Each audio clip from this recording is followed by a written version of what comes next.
15th, 2017, Central Office Auditorium, now called order.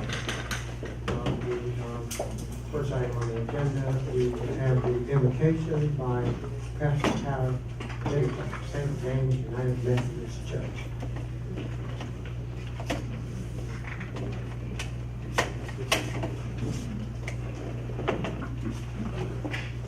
Thank you all very much. My name is Tyler Vidito from St. James United Methodist Church. It's an honor to be here today. I want to thank Miss Carly for asking me to come to the invocation today. And we just want to let you know that the community is praying for you and the decisions you make on a daily basis. Let's go to the Lord's Prayer today. Father, we thank you that we get to be a part of this community. And we thank you for the leaders that are representing us. And we pray for their wisdom today. We pray that every decision that is made, all the comments and proposals that would be made in godly wisdom, and that you would guide and direct our steps so that we can help everybody in this community, especially those who are most in need. And Lord, we give you thanks for the leaders that you have placed in our community. We pray for them today, that you would help them to be guided by your love and to be guided to make decisions that are best for the common good of all who live in Montgomery. We pray that you would be present among us today. We thank you for the honor and the privilege to be a part of this community. Bless this meeting today. In Christ's name we pray. Amen. We do have a full list. Present, we need to have a motion to approve the revised agenda. Mr. President, I move that we approve the revised agenda. Second. It's been moved and promptly second that we approve the revised agenda.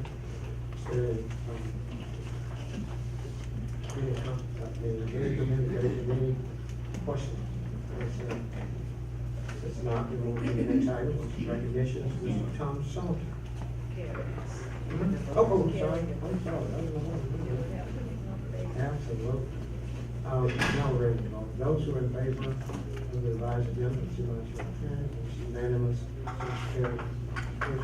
Next item on the agenda, recognition by Mr. Tom Salter. Good afternoon. We have a lot to celebrate today, and so we'll get right to it. First of all, we're pleased to bring in some kids who were part of a pilot program that the Office of Student Support did this year to encourage perfect attendance in 5 of our schools. We're honored to have the students for each of those schools who were at school every day. Not only they were at school, but they were also never tardy. The 5 schools are King Elementary, Chisholm Elementary, Capitol Heights Middle, Johnson Elementary, and Brubaker Intermediate. Each student is getting a certificate. They had a lunch at CC's Pizza, and I'm just sorry to say they didn't bring us any leftovers. And they're each getting a check for $50. So we're pretty excited about that. And I can tell you without any hesitation that I'm going to mess up some of their names, and I apologize in advance. So if we can, please, today, come on in, guys. We're honoring Janiyah Williams, Saul Dominguez. Janiyah. Come on in, guys.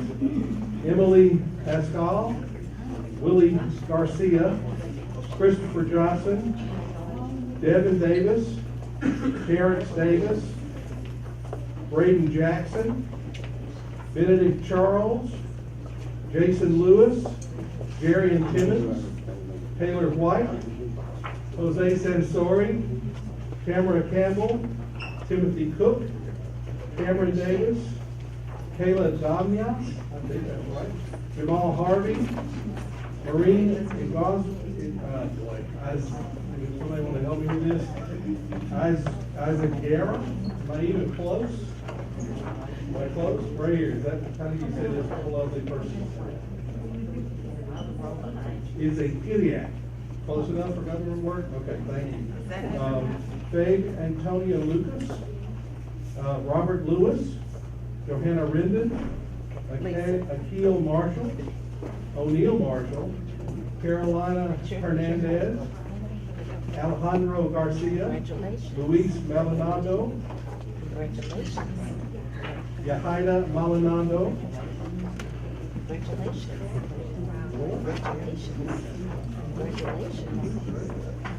Cecilia Yu, Hayden Morrill, Zachary Smith, Vontas Webb, David Cortez. And I apologize again for messing up your name, but we are so proud of you to have your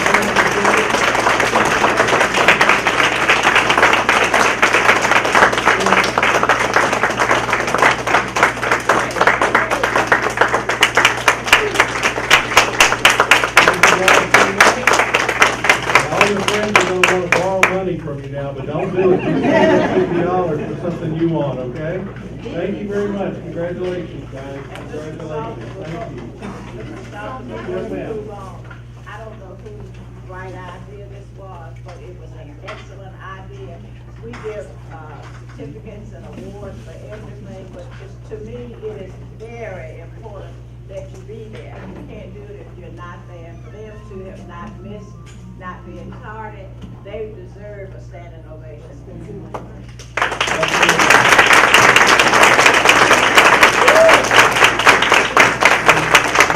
Mrs. Johnson and her resource officers from. Are they here? Ms. Johnson, please stand. Resource officers.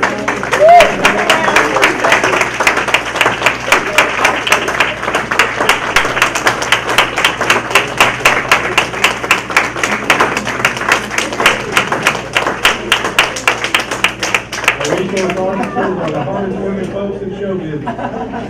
Okay, thank you all. Thank you very much.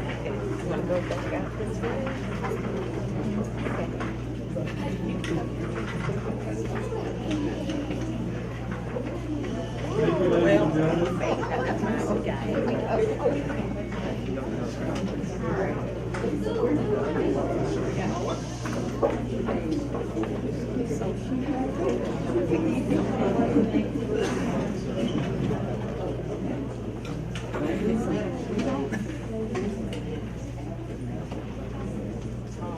Our next recognition is a private partnership who's joined with MPS and is doing some wonderful things for us, including offering some scholarships for some of our students. Dr. Seagrove, Dr. Alfred Seagrove. I'm so sorry, Seagrove, I apologize if you'll join us. I appreciate it. All right, and we've got 10 students who are receiving each $1,000 scholarship, and I'll call their name, and then Dr. Seawright, if you'll say a few words once we're through. First of all, Centavia Boone, who goes to lead.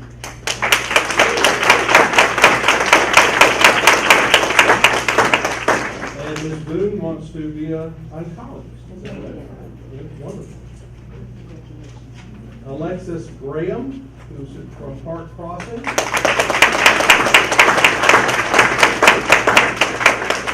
And Alexis wants to be a physical therapist. Jalen Green, who goes to Jeff Davis.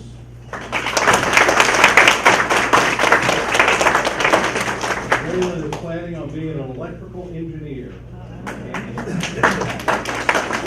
Mariana Hall from Jeff Davis. Mariana wants to be a psychologist. Let me know when you're in practice, I'll be your first patient.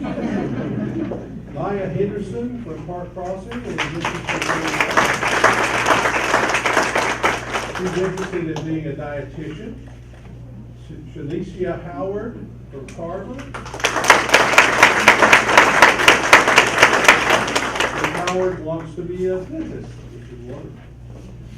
Shermaron Hurd from Lanier. Wants to be in the medical field as well. Jonathan McLaren from Carver.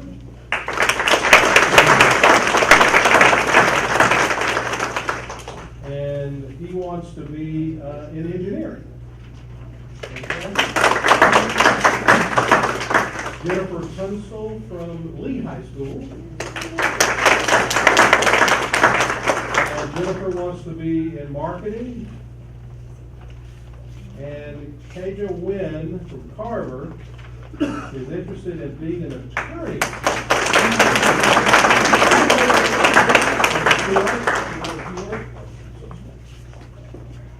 Thank you again, Mr. Thompson, Superintendent, board members, ladies and gentlemen.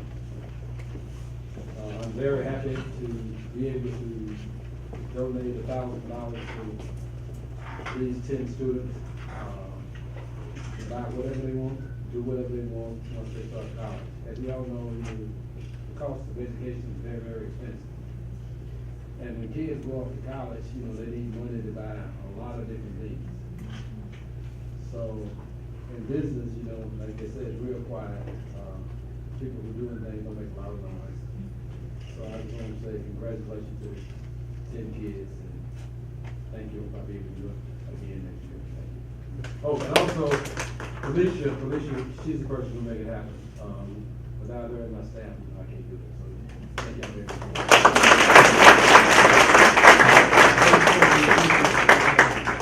And Mr. South, I'd like to say one thing on this. Dr. Seawright, before you leave, when he did this last year, he came to me, Felicia, and the two of them came to me and talked to me about it. And I said, I think it's an excellent idea. And we had 12 people to apply, and he gave 12 scholarships last time. So he doesn't mind sharing his money with our students, and I think he needs to be complimented for that. And he said last year he was gonna do it again, and he did, so he's a man of his word.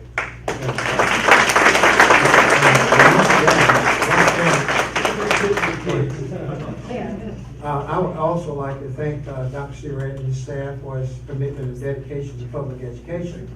And maybe as he continues to do this, it might then get some of the, if we can get enough media on this, it can get some of the other businesses to certainly become a part of this, and we can certainly support many other students that are in our traditional programs. We appreciate all you do. Scrunch in a little bit, please. Felicia, you need to be in there. Yeah, Felicia. Come on, Felicia. You You take a picture too. Don't you need somebody from the board? Board meeting? They're good. Go on, Felicia. Okay, here we go.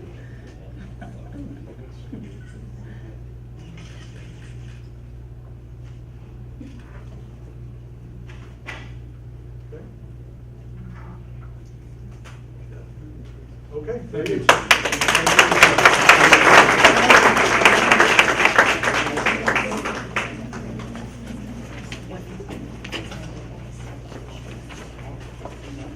Next, we'd like to recognize 3 scholars who received national recognition.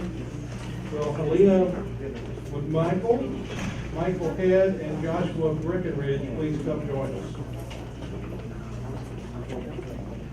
There they are. Did Mr. Munson make it?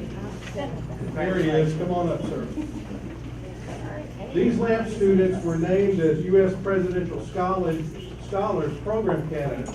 They were among just 4,000 high school seniors chosen for the program out of over 3.5 million nationwide. And they were going to join us a couple of weeks ago, but they decided they couldn't because they had to study for their ACT or SAT, what was it? ACT? That's wonderful. The Presidential Scholars Program was established in 1964 to recognize some of the nation's most distinguished graduating seniors. We're very proud of these students. Please join the board in recognizing their accomplishments.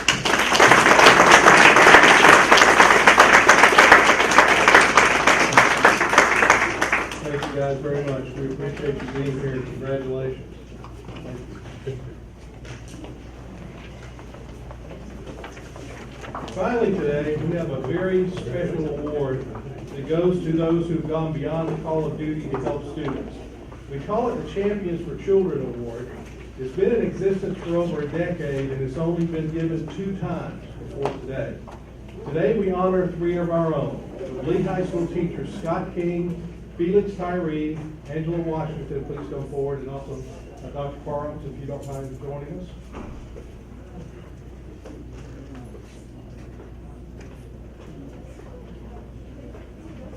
On March 16th, just as Lee High School was dismissing for the day, shots were fired just off campus, and a female student was struck by a bullet. Mr. Washington and Mr. Tyree, Miss Washington and Mr. Tyree were in their classroom, and Mr. King was standing outside. When the shots were fired, they ran out and saw the injured student.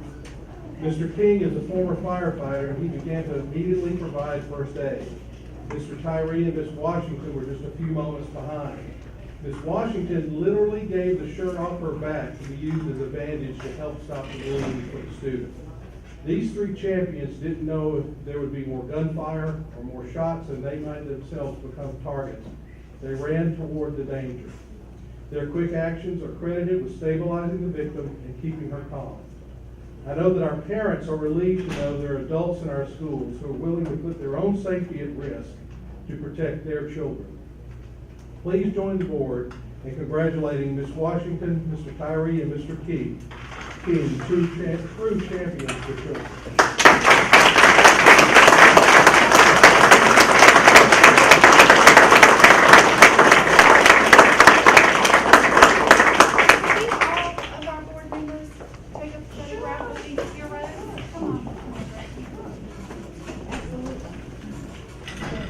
Thank you. Yes, I will.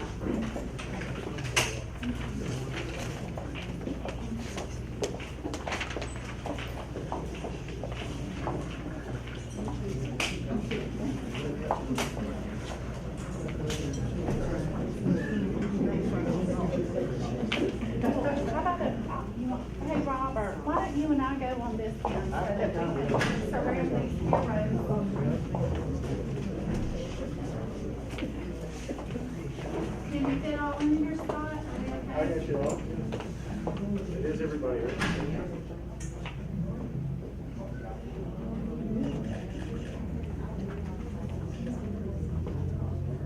Thank you. Thank you again for being here. Thank you so much.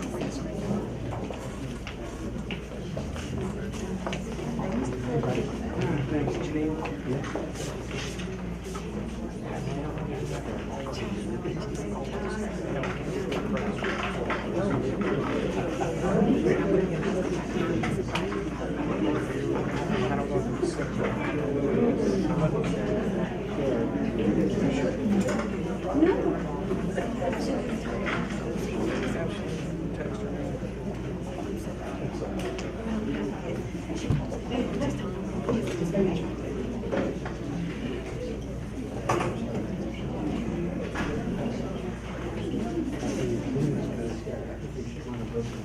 Next item on the agenda is the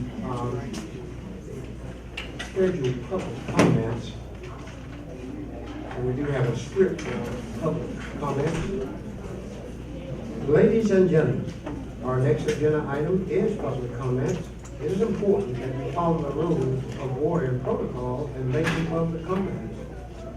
The rules and procedures are as follows.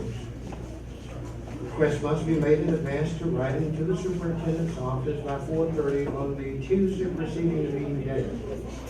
Request must have specified the nature of the business to be taken up with the board and the name of the person who will address the board to be added to the agenda. Communications must be respectful. Discussing specific student or employee matters will not be allowed. Individuals who have concerns that are inappropriate to be solved in this venue are welcome to seek a problem-solving meeting with the superintendent. Immediate feedback by the board may not be provided. However, you may be contacted for follow-up by the superintendent or designee. Public comments may not exceed 5 minutes. The board chair has full authority to terminate the remarks of any person whose comments contain personal attack, exceed the time limit, or are otherwise inappropriate. A speaker may be considered disruptive who continues to speak when their allotted time has ended and asks to stop speaking by the board chair or is otherwise inappropriate. If a person fails to comply when asked to terminate comments, he or she will be escorted to their seats out of the auditorium or off MPS property, depending on the level of disruption. First person, public comments will be Ms. Katie Brown, our children.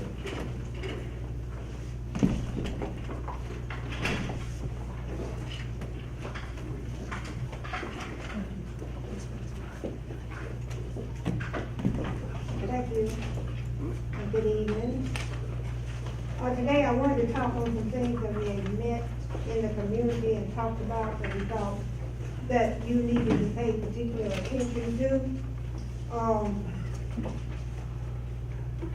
We're having so many problems, and as I go from one school to the other, the morale is kind of low. As the teachers are saying that they are at the point where they need somebody in the school to deal with this bullying. They said this bullying is prevalent. And they are at the point where they go into the classroom, they don't know who has a gun, who do not have a gun. And they are fearful. We've got to give them some help. They also talked about at this meeting the fact that you're talking about the absenteeism of the students, but you're not addressing the absenteeism of the teachers. At one school, you had, they called this information in, I wouldn't know what unless they called it in. You had a teacher who was absent,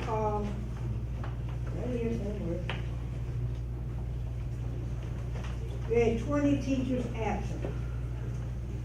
8, no substitute. 1 counselor. So you know what happened that day with the students going into other teachers' classrooms. Or the teachers who had a free period had to take over their classroom.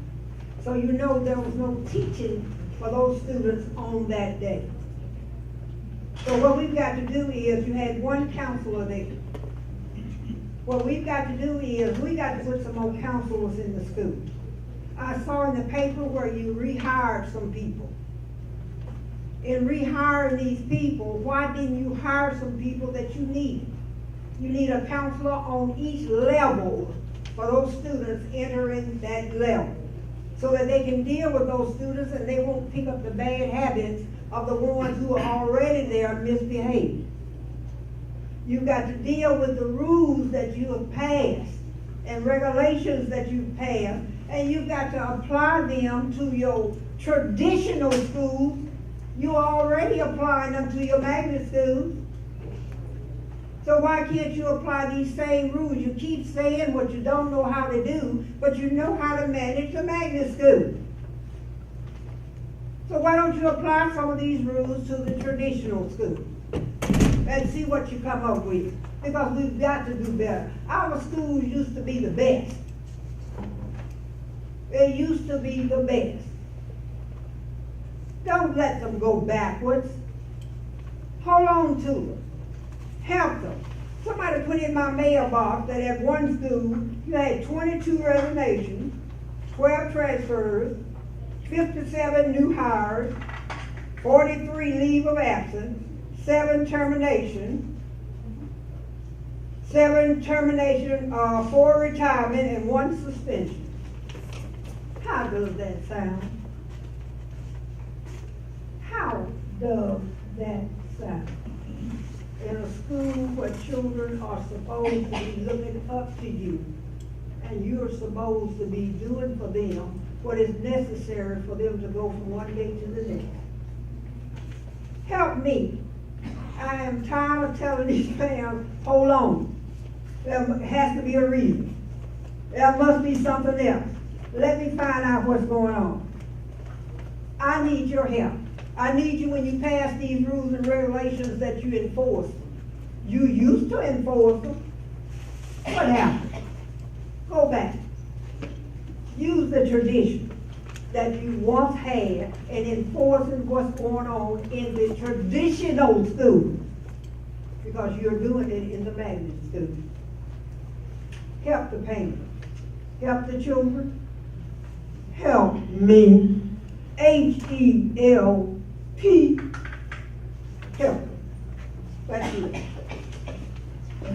Thank you, Ms. Brown. Next person on the scheduled comments, Ms. Taylor Rose Floyd, safety and educational issues in the school. She here? Mr. Ronnie Johnson, providing services to special needs students. Mr. Ronnie Johnson. Mr. Bobby Pearson, student advocate. Mr. Bobby Pearson. Mr. Wayne Straw, track for Floyd and Carr, 8th grade students.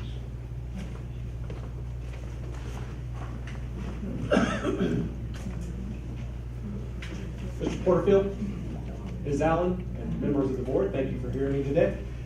Just as a little bit of background, I am the Commandant of Squadron Officer School out at Maxwell Air Force Base.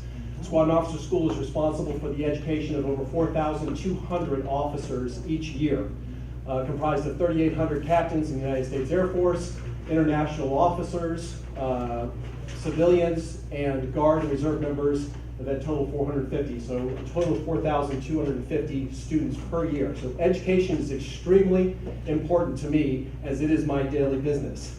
My wife is also very involved here in Montgomery Public Schools. Her name is Barbara. She has been on the PTSA board at Bayer, at Floyd, and when she was at Floyd, she eventually became the president of the PTSA when they won the School of Excellence Award at the national level. Since then, she's moved up to the county council and is responsible for 8 schools on the PTSA.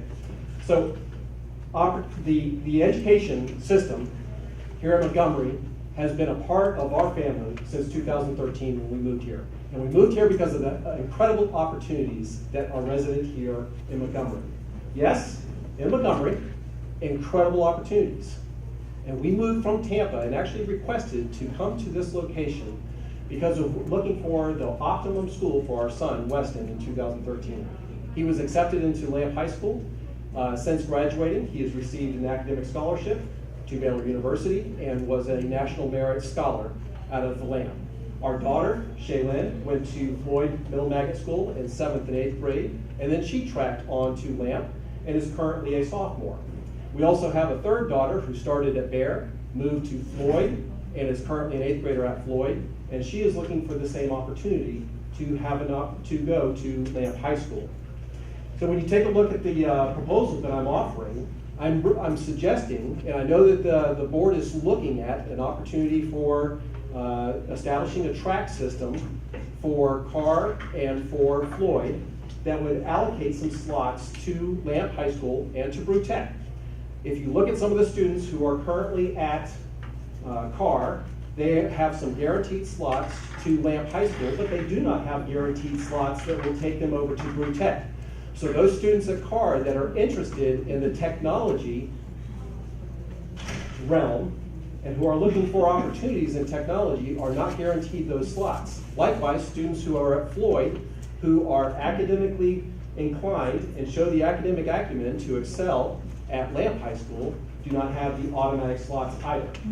So I'm proposing that the tracking system that the board is going to look at for next year be implemented to actually take some of the slots and redistribute them from Carr over to Floyd for Lamp slots, and likewise some of the guaranteed slots that are currently allocated from Floyd to go to Brew Tech be allocated to students at Carr who are interested in that. This will give an optimum opportunity for both students, those who really want to go to Brew Tech, who are at Johnny Carr, and those who are at Floyd, who will want to go to Lamp and have the prerequisites. This is something the board's looking at for next year, but unfortunately those children who are in 8th grade right now at Brew Tech, who are in 8th grade at Floyd or at Carr are left in the lurch until the board has a decision. I know that the slots at Lamp are also going to be fairly tight with the result of the new campus that's being set up and construction, the way that it is, and some missing classrooms that may not be ready. One of the proposals that I would also offer to the board is to move some of the portables that are at the existing Lamp location. When that location gets shut down, move some of those portables over as a temporary condition until the slots could be allocated properly in the actual classrooms that we're hopefully planned for. Again, to the board, thank you for considering my proposal. I think that this would be a win-win for students at Carr who are very interested in going to Brew Tech, and it'd be a win for students at Floyd interested in going to Lamp. You already know who they are. The applications have already been submitted, and the board is well aware of how many students from Floyd are interested in going to Lamp, how many students from Carr are interested in going to Brew Tech. Before the lottery takes place, I encourage and ask the board to redistribute those slots and to set up something that would work very well for the track system and redistribution for next year that you're considering. Thank you. Thank you. Next person, Mr. William Gillett, Thinking Big Impacts Schools.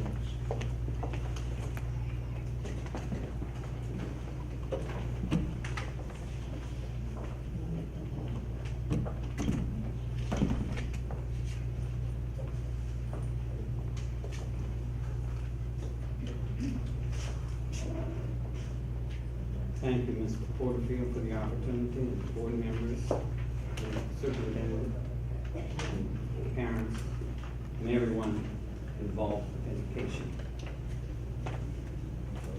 I'm happy to be here today because I've been involved with education in Montgomery ever since 1990. When I came here, I was blessed through Dr. Bobo and the Title I person, was Ms. Rosalind King, to be able to go into the schools on a regular basis because Dr. Bobo felt very strongly about the Think Big program. As a matter of fact, Dr. Bobo called Ms. King in his office one day and asked, as I was visiting with him, and said, "Do you know this man?" She says, "I do." "Do you know what he's doing in our schools?" She says, "I do." "Is he helping our students?" She said, "He is." And then he says, "Are we taking care of him?" And she paused. She said, "We're not." Dr. Bobo said, "We need to take care of him." And from that moment until Rosalind King retired, I had a great experience in the Montgomery Public School System because Rosalind King made sure that I got a chance to get in front of students on a regular basis. And she took care of me financially. That hasn't happened since King left. As a matter of fact, in the last 2 years, it was very disastrous. Principals wanting to use my services, but for whatever reason, it just didn't happen.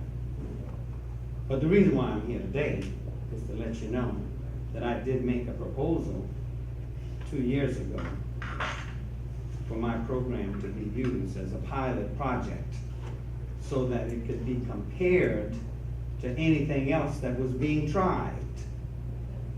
Now, we wouldn't know this, but I'm going to stick my neck out and say, if it had been tried so that it could be compared to what did happen, I think you would be in a different climate today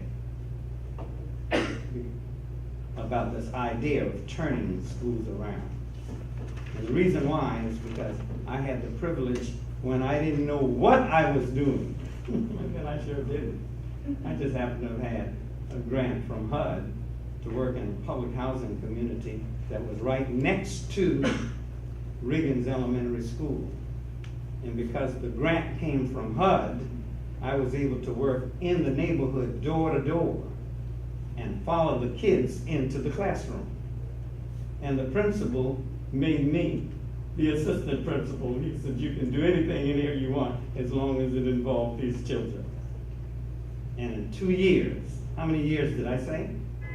2 years, those kids in public housing were scored higher on the SAT-9 than the kids in Mountain Brook, and it made the news.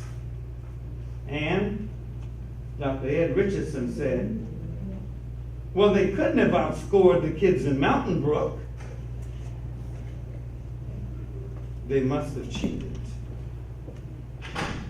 Now I'm telling you this so that you can know that I am still making the proposal that if everyone that says that they are serious about the welfare of the students and the progress of the students and the improvement of the students academically and behaviorally. Listen to what I'm saying now. If you are serious, I'm making the offer again to consider my program as a pilot project. Give it a shot. And if I may say, like someone said when he was running for the office of president, you don't have anything to lose. And listen to me carefully. I admire you all, especially the superintendent and the board members. I admire the fact that you all got it right. Listen to me carefully now. You all got your education that allows you to be in the position to make the decisions that you're making today. Thank you, Mr. Young. Time is up. How much Appreciate time? you coming. Oh, my time is out? Yes, sir. I wish you would have given me this time. That's all right. Can I make just one little request? Can you just? No, we can't. We have to stick to the rules. You have to. Okay. Thank you very much. Thank you very much. Next, we have Ms. Phyllis Ward, New Lamp Campus. Thank you, Mr. President, Vice President Keith, and members of the board. Thank you for allowing us the opportunity to update you on the LAMP parent group's efforts to assist MPS in the transition into the new facility at One Center. As you recall, at your April meeting, you received as information that the plan for technology at the new LAMP campus did not include what the Lamplighters representatives misunderstood was a $128,000 technology plan, and instead included moving smart boards from our current location. The faculty at LAMP has provided our parent group with a preliminary technology plan, which is estimated to cost $156,000 to provide interactive projectors, desktop computers for each teacher, 2 Chrome cards, 30 desktop computers for a computer lab. We are pleased to tell you that we have already secured a donation of 10 refurbished computers, and we are continuing to ask for donations of funds from private sources and to seek financial assistance from government entities to help with our technology needs. You also received as information at that time that there's a difference in the number of classrooms at the existing location as compared to the new campus, which leaves the new facility short of being able to provide every teacher with an assigned classroom. We are still hopeful that additional classrooms can be built out, but we have been told that it is now too late to build those classrooms before the start of school. We ask you to consider, instead of just building 4 classrooms next summer, to return us to our current number, that you consider building out 6 or more to allow for growth at LAMP. In the meanwhile, we would ask that you would consider moving portables from the Houston Hill location as a temporary measure so that none of our teachers would have to float, and that we can accommodate as many qualified students as possible. At your last meeting, you expressed interest in assisting us with these space and technology needs once the financial situation of MPS has been assessed through an audit, and we've learned that you've taken up our issues in a work session just last week. Thank you for taking the needs of our new LAMP campus so seriously. No matter the circumstances which cause us all to be at the place where these concerns persist, we bring this update to you in hopes that we can work together moving forward to solve these problems. We would also like to note that LAMP's principal, Mr. Monson, who's new to LAMP and to MPS, has been addressing many issues with the new facility without having any background with regard to the development of the new campus. We've greatly benefited from his thoughtful leadership, and by appearing before you merely are attempting to assist MPS by presenting technology and space needs to you, our board. We with Lamplighters strive to work with you to ensure that the new LAMP campus will be a showcase for the Montgomery Public School System, to be reflective of the national rankings that have been earned by the LAMP students, and to be capable of sustaining LAMP student and faculty needs well into the future. We are grateful for your time. From the Lamplighter Board. Thank you. Thank you. Mr. Bonson? Yes, ma'am. At our work session last week, I mentioned this, and Ms. words, comments. Verizon is, having grants for technology. I don't know if you're aware of that, but that may be something. Yes, ma'am. As I understand it, our fundraising board has reached out to Verizon to apply for their grant, and also Best Buy has a very good technology grant that is very broad-based. So we have applied for all of those as well, and we are working continually to try to get the resources that we need. And I would like to echo the sentiment to the parent group and say thank you to the board members as well. Our needs don't go unmet, and I appreciate the fact that y'all have taken that up today. Thank you all so much. I appreciate that as well. Okay, the next item on the agenda is citizen comments.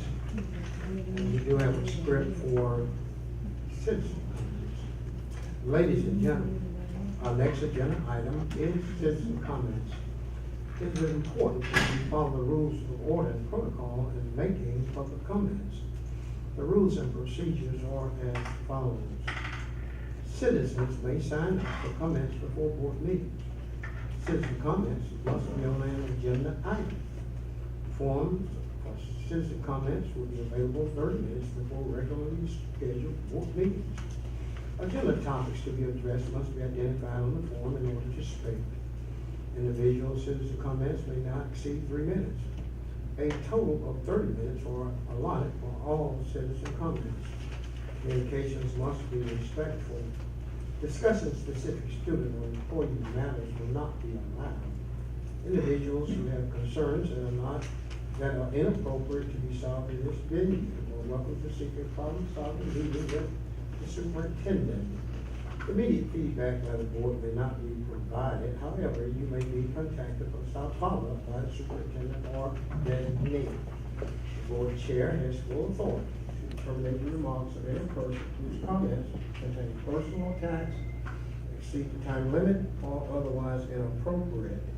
A speaker may be considered disruptive who continues to speak when their allotted time has ended, and asked to stop speaking by the board chair or is in otherwise inappropriate.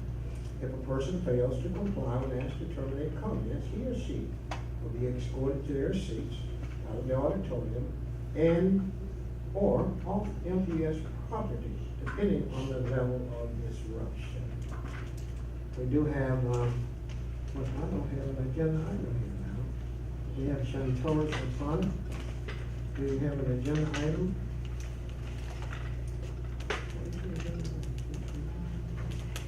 What are you speaking of?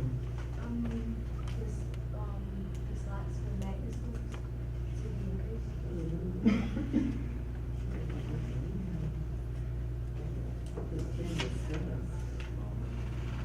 Go ahead, Becky. Okay, thank you. Good evening. Members of the board and Superintendent Ms. Allen. I'm Shatori LaBray, and I attend Brubaker Middle School, and I'm an 8th grader. And I'm asking for the numbers of the magnet school slots to be increased for students like myself. They go to public schools to be able to attend magnet schools. And I think that it will benefit a lot of kids that are been trying to get in magnet schools since like elementary as myself and have been put on the waiting list. And I think that I would be great in the magnet school because I can be able to function properly, because the students in my school are kind of crazy sometimes. And it's hard to teach when you have students that don't really care about learning, and the teacher is trying to help them and excel with the students, and the students really don't care. It's hard to function that way. And also,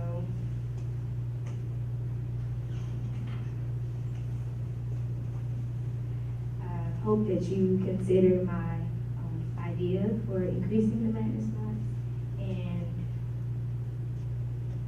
help other students that are applying for magnet schools to be able to get in. Students that are in public school and are trying. And thank you for your time and consideration, because you didn't have to let me come up here. And thank you,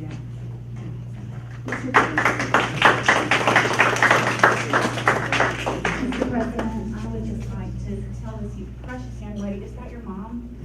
I know you're so proud of her, and I just want you to continue to press, push. I'm so proud of you for taking time to be here, and I wish that, I wish there was a way that we could fix it today for you and other students like you, but I just want to tell you how proud I am for you, and don't give up.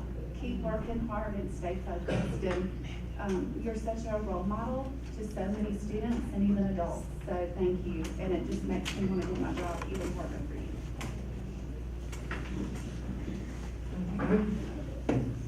you. Next item on the agenda is Superintendent's Report. Yes, good afternoon. I want to begin by acknowledging the presence of course, the school board, because we're here for school board work. Want to acknowledge staff and community for your engagement with us.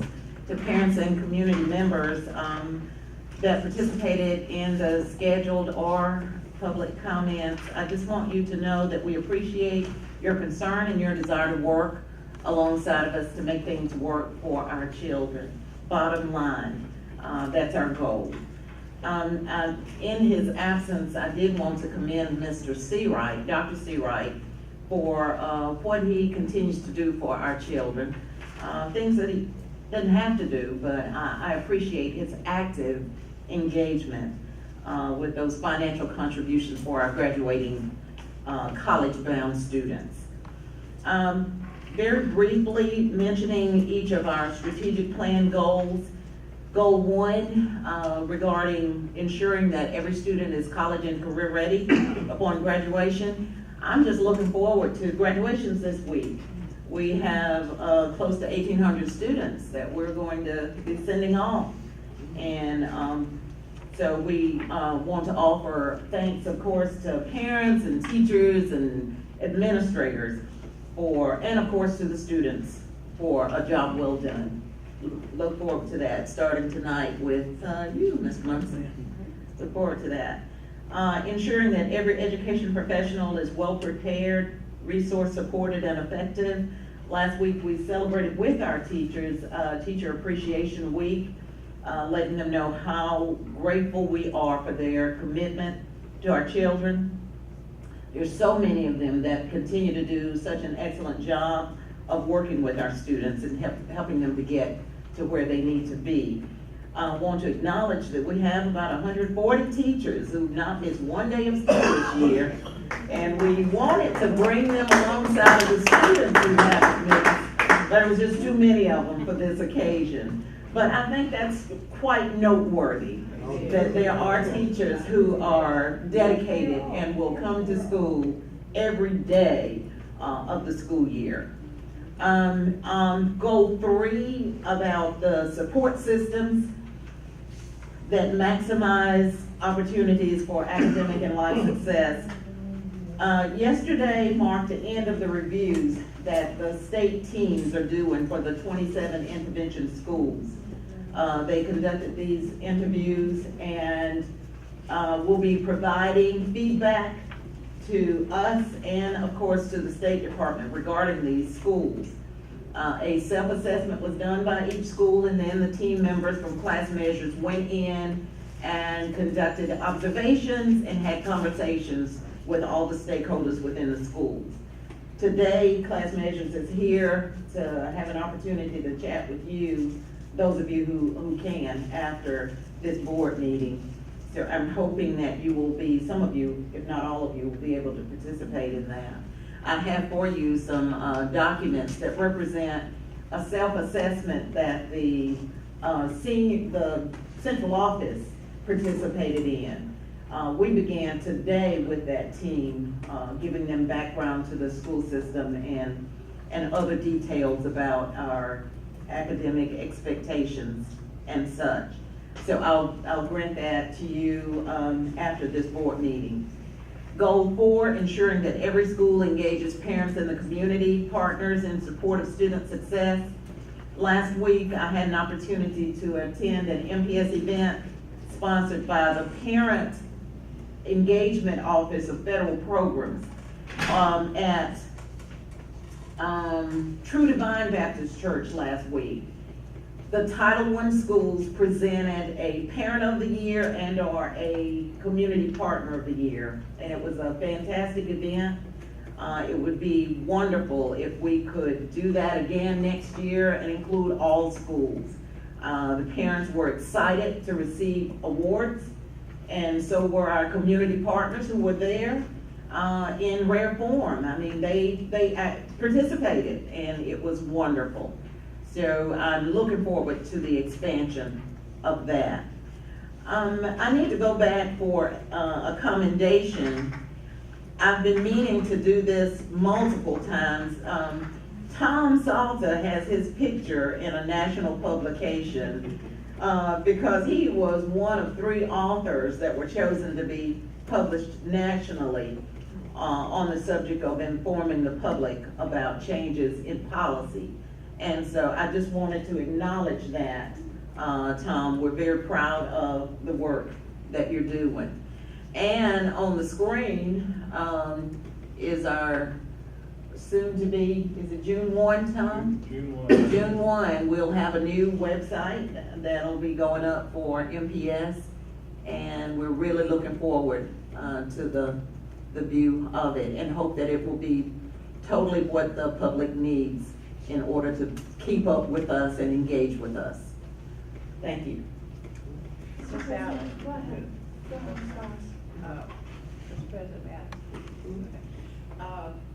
could we think about the possibility of having our May board meeting at the Professional Service Center so that we don't worry about having a space or not having a space? Because I think if they work all year and receive whatever titles they have or awards, that we should provide the space for the parents and for the students to be there. And I think that's what you do at the end of a successful year. And if we have more publicity about the positive things that are going on in our system, I don't think we'll get some of the flack that we've been getting here lately.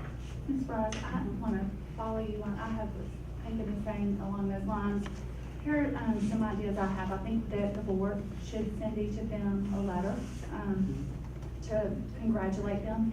But also, what about if we started the school year acknowledging them? Yes. And have them come up to let them know that we acknowledge it, and to start the school year, to go ahead and put that in the minds of our other teachers that it is a very important deal that we want our teachers to be present each day. Yes. So maybe that would be a way that we could do it too. That's great. Yes. And I have one other comment. I just wanted to thank the young lady from Brubaker Middle School for coming out and sharing your story with us, because we do have a lot of children or students in our traditional schools who are working very hard despite the circumstances, that are putting in the work. So I just wanted to, at this time, take this time to thank you for making us aware. And I do too. I'm just glad to see young people. She cried. Every year she don't read that letter, she cries. She been applied to next school since the 3rd grade, and she gonna be a 9th grader, and she like, oh my Don't give up. I was waiting on it for the 9th, but then they said they was doing some more auditions, so I had to wait till the 22nd. I was waiting on the letter, and I'm like, oh, dang, I was trying to get a letter in the mailbox. Where do you want to go? I'm actually trying to get to Rutech, but I have to get to them in Rutech. Okay. Rutech is much closer to where I live. Right. I don't want my mom to have to drive. I bet your mama would do that though. Well, we just wish you the best of luck, and you just keep trying. And I'm like Ms. Smith, I agree, and my heart just aches for children. And, you know, I just wish that we could solve the problem too of making every child want to do the best that they can do and really stay focused in school. Boy, if we could solve those problems, we would Yeah, it would be be amazing. noble peace Oh, prize winners, I absolutely. believe. Okay, the next item on the agenda, receive as information, the 2017 financial updates, Ms. Brenda Palmer. You have a folder that has.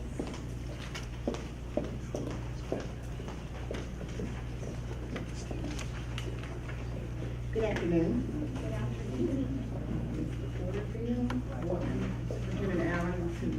staff and to the public. If you open your folder, vanilla folder, it has April 2017 financial report.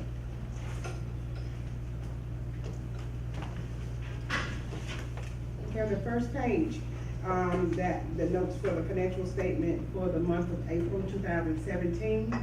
If you look at exhibit, the third exhibit, 1A, the unreserved fund balance, that's $44,381.25. That is the amount of funds that we have available for use for the remainder of our school year. And that's based partially upon our ad valorem taxes. All of our bank accounts now are being reconciled for FY17, although we're still going through the state examiner, so it has kind of slowed us down of getting all of that reconciled right now. And, but everything listed here on your sheet will identify everything that's in our system right now, in our portal, and it will be uploaded to the State Department for review and for final approval. And it will be posted to the MPS website. I have some copies over here available for the public. Any questions? I just happy to see you up to date. I said, I'm just happy to see you up to date. Mr. President, Yes, sir. real quick, I was visiting with Miss Palmer, and I wasn't getting out of my lanes, but she was actually fussing at me about submitting invoice for my charge card. But I asked how things are going, and I found out that I think something we need to work on. She is 9 people down. Yes. She has 9 open slots, and I think, what, 4 or 5 of them are being filled by retirees? Yes, sir. And it's getting to the point where she needs some help. And we're not getting any pushback, or where we're getting pushback from the state, well, hold on. Well, they've got stuff they gotta do every day. They gotta pay bills, they gotta do payroll. And I think it's something, if the board is not aware of it, you know, any department who is missing a third of their people, and we're relying on retirees, that's not a way to run the finance department. As a matter of fact, Mr. Gaten, I addressed that, it was my understanding that those postings would be out there in order to certainly fill those positions. I don't know how far along we are with that, but then certainly that is something that's necessary and needed for that department. I'm totally with it. Mr. President, with all due respect to the State Department and their intervention and all of this, we are supposed to be collaborating. We are not collaborating. Let's just say that out front and be out there with it. There is no collaboration. You know, when we hired Ms. Palmer as our interim, what kind of flack we got back from that. But they're expecting her to do a job that 9 people did, but yet they're holding us hostage and holding her hostage. But we just have to step up to the plate and make some demands. And I think if we just sit here like roll over and play dead, they're gonna continue to do the things that they're doing. But yet they want her to perform like the 9 people that we had down there. And Mr. Sentence is aware of that. The Fowler is aware of that. And when we go to our meeting on Monday, we need to talk about these things. I mean, just talk among ourselves. It's not doing anything, and if she's there doing the job, the first reason they said they came in was because of our finances, which was not true. But now that she's there and she's doing the job, and we have the month of April here, which we were, you know how many months we were behind. Now we're expecting her to perform miracles with what she has to work with. They said, they told us that she would be able to advertise for the position. That was a lie. And so I just feel like if we don't step up to the plate and demand that they give us the tools to work with, because I never would have signed up for intervention if I knew it was not going to be for resources for the children, things that would help the children and help our employees do their job. But none of the money that's been spent so far has been spent on resources for children if the money has been spent on salaries And contracts. and contracts. So, I mean, we got to just stop rolling over and playing dead. Absolutely, Ms. And, Ross, and demand that our superintendent be respected. absolutely, and I agree with you wholeheartedly. Again, as we meet on Monday, all of these concerns And we that need we an have, agenda, we and we do. need to stick to the agenda. Absolutely. He That's said it. 2 hours, we want our 2 hours. Absolutely. I hate to get on the soapbox and nerd, and I hate to just take it away from you, but your observation is an observation that we have all made. Absolutely. But we sit here every month, We and we are- don't know what our role is going, but we are duly elected. Absolutely. We are not appointed by census. Absolutely. We are not appointed by defiling. I We are think we- elected by our constituents, and Absolutely. we need to do what we have to do. Thank you, Mayor. We will do that on Monday, and certainly, as we've mentioned, and I believe in our work session, we do have an agenda that we will stick to. And many of these concerns But that we someone have. told me that the time has been changed, is that true? It has been, and I was gonna announce that Say before you what? left. Oh, okay. 12:30 is the time, Still Monday. Monday. Okay. Well, Ms. Palmer, The 22nd at 12:30. Mhm. Ms. Palmer, if I can add, if they can just find that 1.4 million that they gave to Pike Road and return it, we might be able to get you some staff. Yeah. I thank you for your concern, but the superintendent and I have been working collaboratively and on a daily basis. She knows the concern and she keeps encouraging me and working with me, and so, and we're also working on getting that issue resolved, the repayment back from Pike Well, Road. it's similar. I mean, they received the 1.4 million, just subtract it from whatever their monthly is going to them and send it to Montgomery County. It's not. It's in discussion with That's the not State hard to Department and as well as. What, don't say discussion, they say collaboration. Okay. Well, We have collaborated with Well, you. if we don't, we'll get to that point. We will address it, that collaboration piece. Promise. Okay, I just want to iterate to you that You're- FY After Jordan speaks, Oh, I'm just sorry. excuse me, Excuse me. I've been waiting for a few Oh, minutes. Lord, I'm okay. sorry. Come on, Derek. No, Jordan, you go ahead. Derek. I don't want Well, to change my- personnel director's here, how many of these 9 open positions have been advertised? The ones that are vacant, there's one that was advertised and she had an opportunity to hire for. And there's one additional, but I think we need to have a separate conversation. Yes, I was trying to make a comment, but I'm gonna let you I think on. that's a conversation. Well, and that, once again, we're all kind of thinking the same thing. So my question followed what Jordan was saying. So Margaret, are you able to hire those 9, or are we in a situation where we don't know? Now, the 9 represents probably what was there 10 years ago or whatever. That, there are, and 9 would be great to have. We're gonna work with Brenda. Brenda knows that we're going to be working with her to get what she needs. We have been told that there is a process, and I know for sure, a process has been enacted. It is not dormant. So, process means stepping it out, and it is moving. So, please know that, it is moving. Kim is working with Brenda. I am aware, and you all have said this, and you know it to be the fact, that there is a level of engagement that is beyond us, and therefore we're having to work within that process. And so that's why the 5, that's why Ron, this is MPS's effort to continue to do what we need to do until such a time as they are allowing us a specific number of people that can be hired. Now, I don't know about the 9, but I know about staffing the 6, I finance think office. 6. I'm not sure of a number, and I don't even want to put a number out there. I know that ideally, I think that's an ideal number, and I don't know that any department has been scheduled or staffed ideally. But we are going to staff to meet the needs of the department. We began that in phases.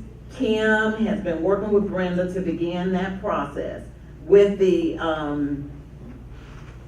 2, I think, secretarial or administrative positions. And I'm gonna let them get that done, then we're ready for our next step. And I'm not using the word collaboration, I'm just using the word process. So anything that you want to contribute to the movement of the process on Monday is just fine with me. I would like to request a work session with Ms. Palmer, and I would really like to meet Mr. Taylor. I don't even know what he looks like, and I've tried to call him, I've tried to make contact with him, and I have not, That too, Ms. Snowden, don't mean to cut you off, No, but you're fine. these situations that we are discussing, if we can just add those to the list. Okay. And then, that will take care, including this recent conversation about the finances. Yes, ma'am. And Mr. President, can we have? Talk at the mic, please. Can we have a copy of the agenda before the meeting, please? Yeah. Ms. Byers, I just would like to add what your frustration, I'm just as frustrated as you are because, I have tried to call specific members of the State Department of Education for almost 3 weeks now, and I haven't received a return call back. All of them gave their cell phone number to Robert. Yeah, but, I have it, but right, it's not helping. Okay, those are the things that I want y'all to bring We before. will certainly address these concerns, come on, with them. So They they'll also know come, they better how be we ready. feel, with respect to this collaborative so-called process. So Monday, we'll have an agenda, and we'll stick to our agenda and get the answers that we so deserving need to have. Okay, Okay? move on to the Yeah. next item. Okay. Thank you. Thank you. Okay, the next item on the receiving information, the 2017-18 school calendar, Mr. Thomas Salter, please.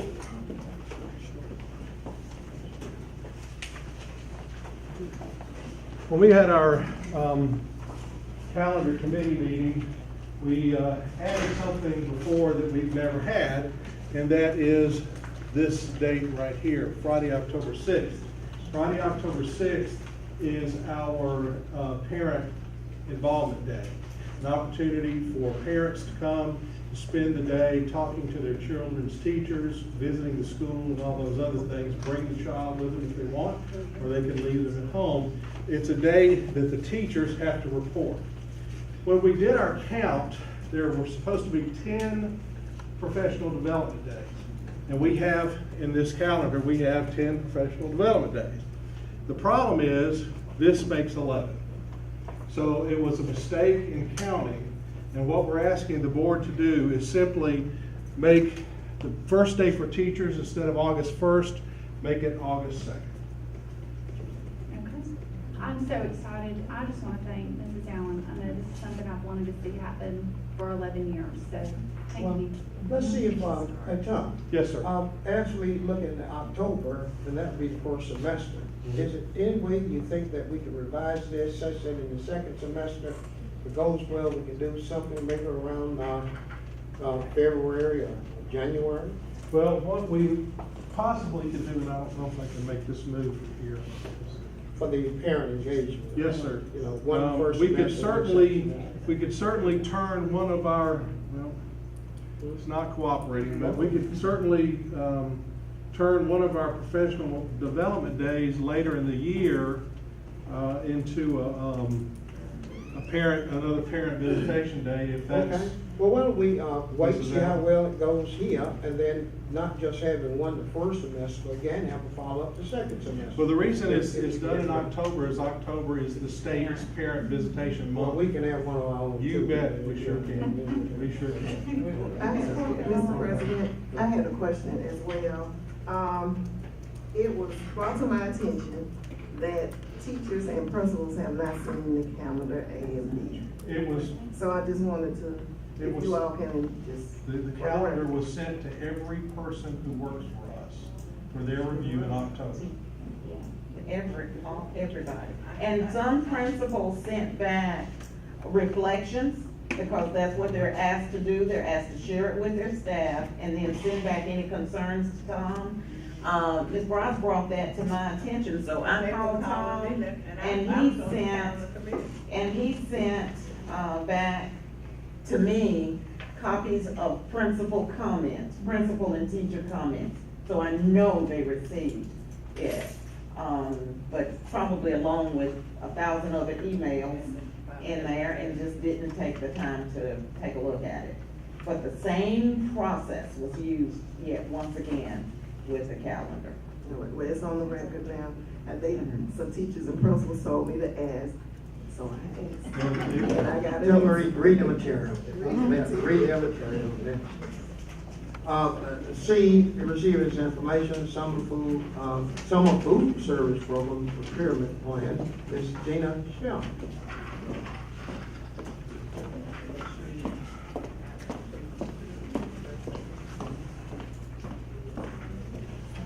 Good afternoon. Good afternoon. I am presenting for information for you all today the code of conduct regarding our summer food service program procurement plan that has to be adopted by the board. This year, what we're doing is we're expanding our efforts to provide meals in the summer. So not only will we be vending meals like we have in the past, but we're also taking on the role of sponsorship. So this document is a part of our application that has to be submitted to the State Department that basically says that we know and we understand what the procurement process per USDA is, as well as the State Department, and that we will be in compliance with that. So it just needs to go before the board to be adopted, to make sure that we understand that code of conduct and what the procurement plan is. Thank you. I think each person has a copy, each member has a copy of that. Okay, now, number 9, the consent agenda. We need to have a motion to approve the consent agenda. Mr. President, I move that we approve the consent agenda. Second. It's been moved and properly second, that we approve the consent agenda. Is there any discussion? Hearing or seeing none, those who are in favor, let's see by show of hands. It is certainly unanimous. Next item, consider for approval. Okay, I recommend the approval of the personnel report, reminding you first, however, to pull number 69 of the certified. Mr. President, I move that we approve the personnel report, including the certified and the addendum and support. And excluding number 65? Yes. Excluding 69. 69. 69, certified. Okay. Did we get a second on that? Okay, it's been moved and properly second, and we accept the personnel report. Is there any discussion? Seeing or hearing none, those who are in favor, let's see by show of hands. There it is unanimous. Okay, I recommend the approval of the expulsion report. President, move that we approve the expulsion report. Second. It's been moved and properly second that we approve the expulsion report. Is there any discussion? Seeing here none, those who are in favor, let's see by show of hands. It is again unanimous. If you would pass these. I recommend the approval of the 2017-18 school calendar. Mr. President, I move that we approve the 2017-18 school calendar. Second. It's been properly moved and second that we approve the 2017-18 school calendar. Is there any discussion? Seeing or hearing none, then those who are in favor, let's see by show of hands.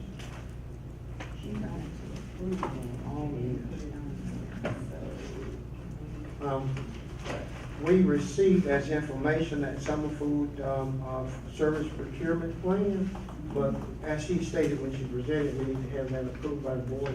Anyone has a problem with us moving that to D under consent of approval? No, sir. Mr. President, I move that we suspend the rules and move that to 10D. Second. Okay. Is there any discussion? It's been moved and properly second that we suspend the rule. Is there any discussion? Seeing here none, those who are in favor, let's see by show of hands. No. We- Right, we have to suspend the rules first. Well, she did. That's what we did. That's what we're doing. That's what I was doing. I'm trying to carry it. I was about to say it was unanimous. Forgive me for interrupting today. I was about to say it was unanimous. Unanimous. Okay, all right, I recommend the approval of the summer food service program Did we carry through with the? We did, we had a- We did? all in procurement plan. Mr. President, I move that we accept the superintendent's recommendation on that summer, food first plan. Second.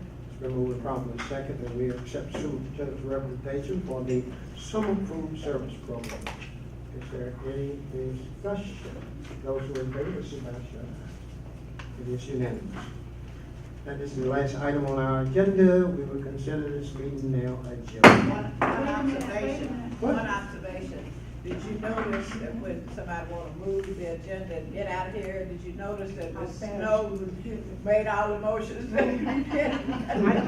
Mr. Marvin, I just have one request before we leave for a future agenda item. For National Honor Society, it's come to my attention, could we make sure that we have, you're very good with procedures and rules and policy. Make sure that each school has the same procedures and requirements, because I'm having trouble, one of my constituents, I'll meet with you afterwards about it. But we just need to make sure that all of our schools are following the same protocol. Well, I'm always concerned with respect to all policies and practices should be systemic and systematic throughout this district. No doubt. Our grading, promotion, and retention policy has some information that we probably need to look at as we talk, so we can see what part of that appears to be problematic. Okay. Okay, all right. Okay. So,